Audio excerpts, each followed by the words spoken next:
जी कितनी देर और चलना पड़ेगा? चलते चलते पैर थक गए। आपका घर कितनी दूर है? आप मुझे मेरे घर से लेकर तो चले आए यहाँ पर दावत खिलाने के लिए। अब कितने दिन तक यहाँ पर अपने घर पर रखोगे? बहन शेख हसीना जी, आपका जब तक मन करे मेरे घर पर यहाँ पर आकर रह सकती हो। अब देखो, मैं राहुल और अखिलेश तुम्हें तुम्हारे घर से यहाँ पर अपने गांव में लेकर आ रहे हैं, अपने देश में लेकर आ रहे हैं। अब यहाँ पर तुम आराम से रहना, कोई दिक्कत नहीं है। घर पहुँचते ही मैं आपके लिए अपने हाथ से गर्मा गर्म आलू के पराठे बनाऊंगा और आपको खिलाऊंगा। वैसे मोदी जी, राहुल और अखिलेश, एक बात बताना, मेरा कोई सामान वहाँ पर मेरे घर रह तो नहीं गया?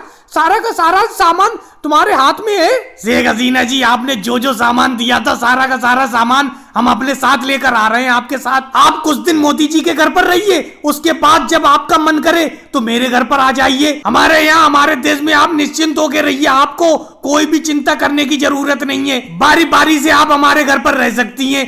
मोदी जी के यहाँ पर रह लीजिए कुछ दिन, उसके बाद मेरे घर पर दावत खाइए कुछ दिन, उसके बाद अखिलेश के यहाँ पर भी रह लेना। नहीं राहुल, मैं ज्यादा दिन यहाँ पर नहीं रुकूंगी। कुछ दिन दावत खाकर आपके यहाँ पर, फिर मैं अपने यहाँ पर अपने देश चली जाऊंगी। बहन शेख हसीना जी, मैं आपसे कह रहा हूँ, आप निश्चिंत होकर यहाँ पर जब हमारे देश में आई हो, हमारे गाँव में आई हो, तो यहाँ पर आराम से रहो। वैसे राहुल और अखिलेश, एक बात बताऊं, बहन शेख हसीना जी का सारा सामान तुमने रख लिया था? कुछ सामान छोड़ तो ना आए? बहन शेख हसीना जी सही कह रही हैं, कुछ सामान छोड़ तो ना दिया इनका? देखिए मोदी जी, शेख हसीना जी ने जितने भी झोले तैयार किए थे, वो सारे के सारे झोले हम लोग उठाकर चले आए हैं।